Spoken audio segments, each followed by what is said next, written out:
He pōnei, la he le kua kua malona e matapatu I ni sini tā vili hila he motu. Hokota ki he o tita ki he whanau ke pule, puto ia I 5 tau mai he tau wawhi hong whurumawhitu ki he tau wawhi ua whurumataha. Mo e taunanga tufunga whakamotu ke whakahoko ki Hawaii he tau ka hau. Whakaloflai atu, kua nei ko Sarai Mangawa, mo hanei hatotola da wala tala tutupu ke lata I mo awhiawhi nei. Whakamua la he malona ki he matapatu I ni sini ne tawilia I malolo hila he motu, koe langa ua ki a nei he maloni ni sini nei he no mai he motu ko New Zealandi he tau kua mole. Kua manaki ai ke tamai e taha I ni sini tawili hila fo, mai he motu ko New Zealandi he tau aho I mua. Kai tumau e hatakianga ke tau tangata he motu, ke tukutuku hifo e whakaongaanga he malolo hila, a to iloa e tuanga he inisini nei. Hane a Esther Pavihi mo e tau walatala. Kua hoko mai I Niue e tau engineers mai he motu ko New Zealandi, ke lang matai ke hele kua ni tupuai, ke he matapatu I ni sini he whahe tā wili hila. Pihia e whakailoa he ulwhakatonu he whahinga hoa popiliki ko Clinton Chapman I le veki atu ai ke whahinga hoa nei. Pehea Clinton Chapman tu mau ni ke hole atu ke tau tangata he motu ke le veki ke he whakaongaanga he malolo hila mo e aua whakaonga whakahanoa kai lali e whahinga hua ke whaitau seanga ke liuaki ke he tuanga whakamua. Mai longa BCN News ko le kua ke ua kia nei ne tupu ai ke he matapatu I ni sini nei ne no mai paua ki he motu ko New Zealandi he tau e kua male. Koe mahina I anuali he tau nei ne malona foke I ni sini mo maase e hila ke he motu he tau mga ia. Amanaki ke iloa he tau aho kukui mua e tuanga ke he inisini ne malana. Koe tau ata ne utawiko ke he tau kupanga hila ki sia ai he whahinga hua whakapuloa. Lahi e le kua ni tupu koe taha e pūlahi ke he whahi he inisini nei. Mai longa fuke BCN News toko ngā hoa poke nā kai whai pulotu engineer ne ngā hua ai ke he whahinga hua tā vili malolo hila. Ko e tangata ne ngā hua mo e takitaki e whahinga hua nei he tautau e kua male ko Brandon Kulasea ne o si hana kontuleke he mahina e kua male mo liua tuaia ke he motu ko New Zealandi. Kua whakailoa I he whakatuwhano I ni awhi hanga au ia ke he hokota ki ofisa he o tita Sivitupe ha New Zealandi lilifu ko John Ryan. Koe hokotaki nei ne tohia ai e ia ke he whakatonu whano lirifu Hima Douglas he aho ono he mahina uni he tau nei ke puhala atu ke whano I ke pule. Mai long e BCN News kua tuku atu he whano I ke pule e hokotaki nei ke he komisi haka pepa tupe he whakatu whano mea manaki ke luaki atu ke he whano I ke pule e hokotaki he komisi he tau whano I mua. Toto e BCN News e hokotaki he o tita, mai longa e lahi he tau hātukianga hana, ki he tau puhala whakaonga tupe, mai lewe ki he tau tupe, mai tau koloa, he whakatu whono Niue. Hanei a Esther Pavihi mai tau walatala nei. Pehe e whakailoanga mai he whakatu whono, ko whakakisia e tau manatu fia he palemia lilifu o Dalton Tangilangi, ke he tau whakakatoatoanga, he tau hokotaki Sivitupe nei, ne tōtua mo e kua lalawhia o loa, ki he tau 5 tau ia ka mata mai he tau uawhi hongo whulumawhitu ke hoko atu ai ke hao tōlungu whulu mahina ha uni he tau uawhi ua whulumataha.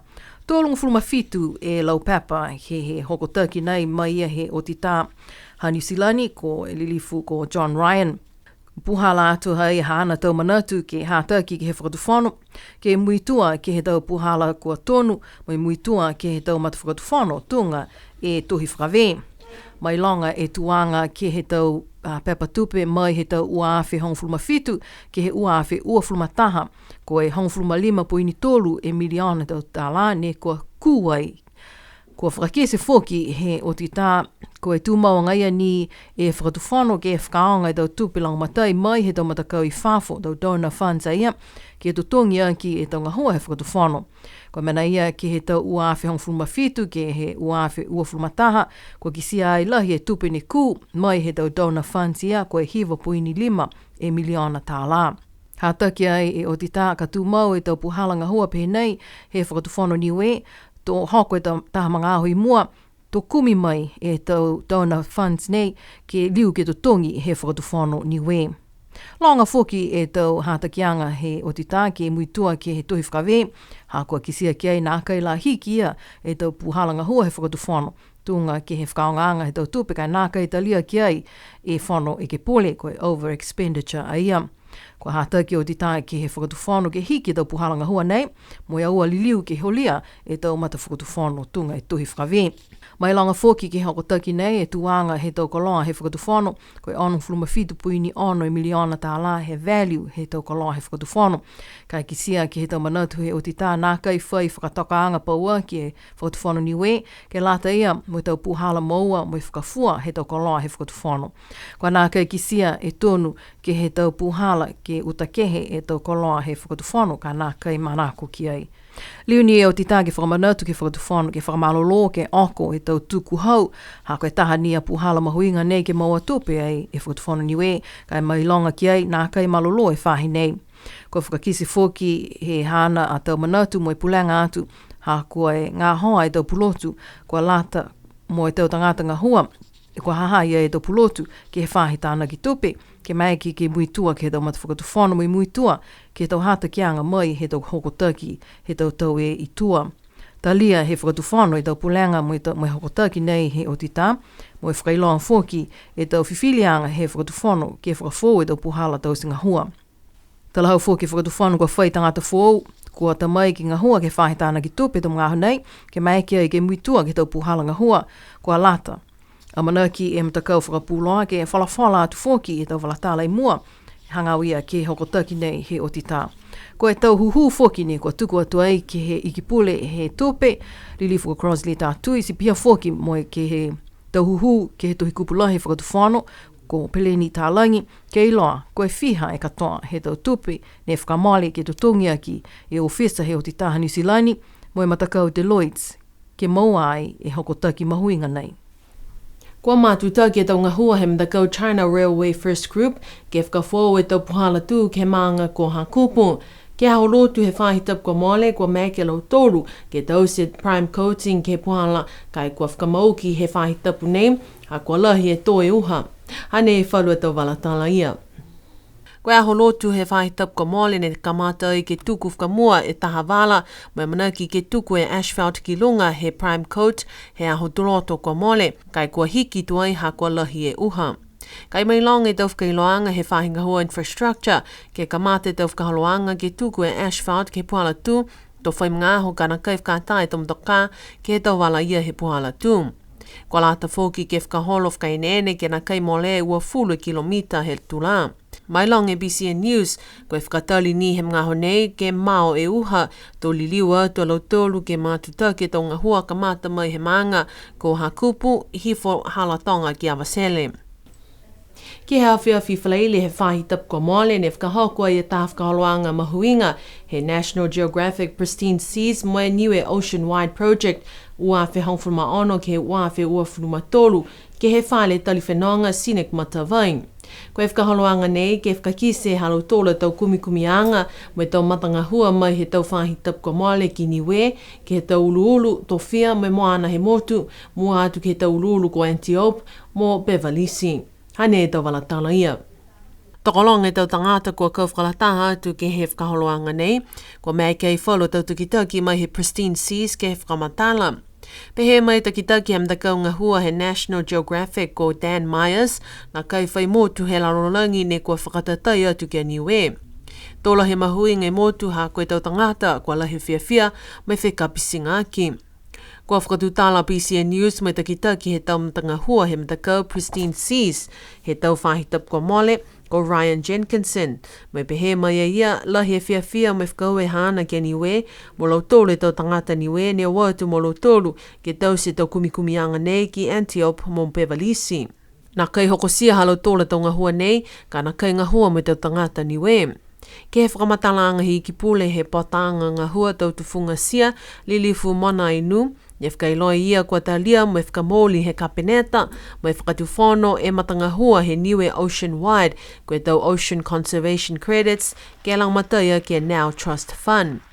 Ke he whakamatalanga he takitaki he tofia Niue Coral Pasisi, kua whakakise ia hana tau manatu whakaue ke he National Geographic Pristine Seas, Now whakatuwhono Niue, me tau tangata ke he tau langa matai osi, mai matanga hua lahi mo e mahuinga nei.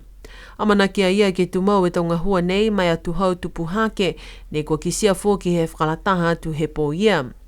Kua liliua tutuai e matakau National Geographic Pristine Seas he wakalele mai whalu ke wakatonga MV Argo he māmai niawhi. Ke he whahi tapu kua mole ne whakahoko ai fō ki tā whakaholoanga workshop ne kua whakamatapatu ke he taule kua he inu kawa kona mai ula tapaka ne whakahingoa whakapeli tānia koe National Alcohol and Smoke Free Workshop.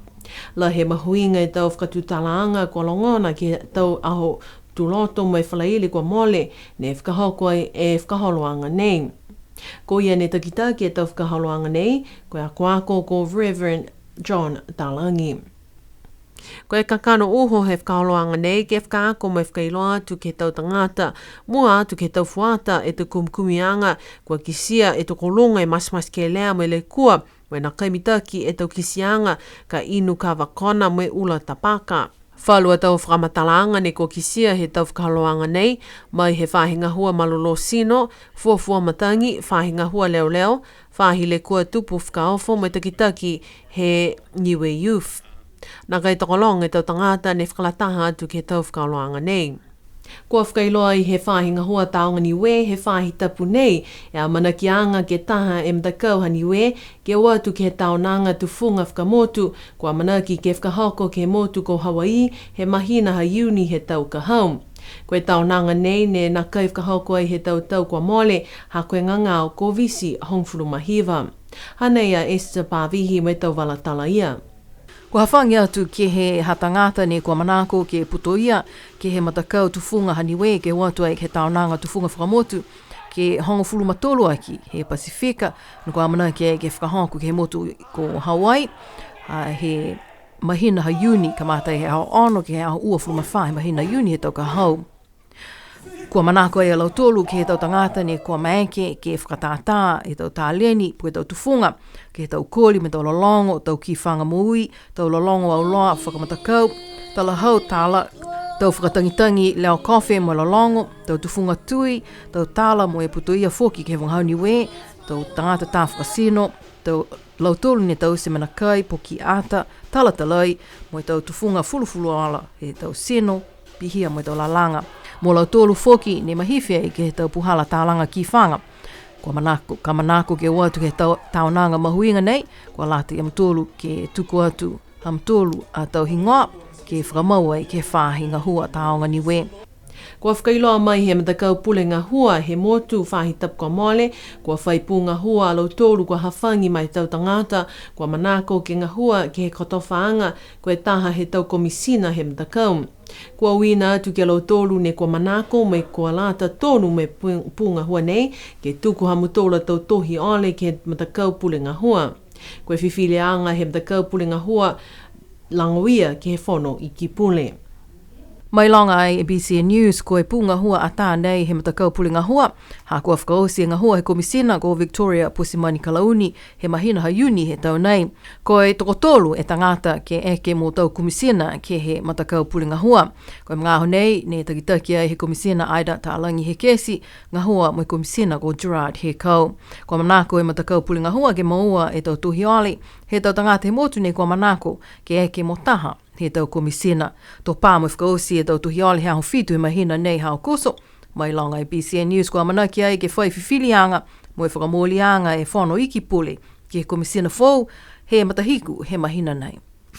Toko ua e tau fuata mai he motu tanga vai toa tuku i tonga mo Macfitu tuku niu kua whenonga atu he wakalele he ahonga fua he whahi tapu kua mole ke whetoko ke tau whiua sipote ka whakahoko ke he motu ko Trinidad mo Tobago.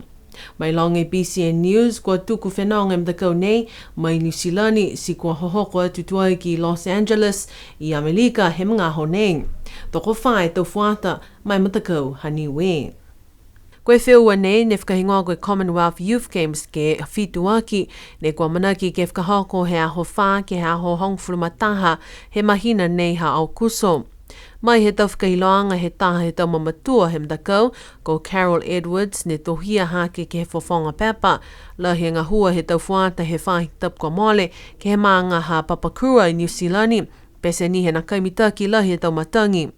Koe tau fuata ne kua whiwhili mai matakau ha Niue, mai tau wheua nei, putoia e tau fuata tāne ha Niue, Ko Macfitu tuku Niue mai a lofi, tanga vaitoa tuku i tonga mai he manga ko hakupu, mai tau fuata whiwhine, ko Ramsey Edwards mai a lofi foki, mo hiku leo lui mai i hakupu. Ko Maxine Edwards koe chef de mission, mo John Kaulima i takitaki Manasa mai matakau. Tō whetoko tau fuata ke tau whiua shot put, discus mo javelin. Whakau e atu a BCN News kia Carol Edwards ke whakaongaanga he tau ata mai tala nei. Si pihi atu tōla tau wala tala tutupu ke lātai mo awhi nei. Amanaki ke munuina hamutolu a awhi mo whahitapu ko nono atu ki mua. Ko au nei ko Sarai Mangawa, na nofua.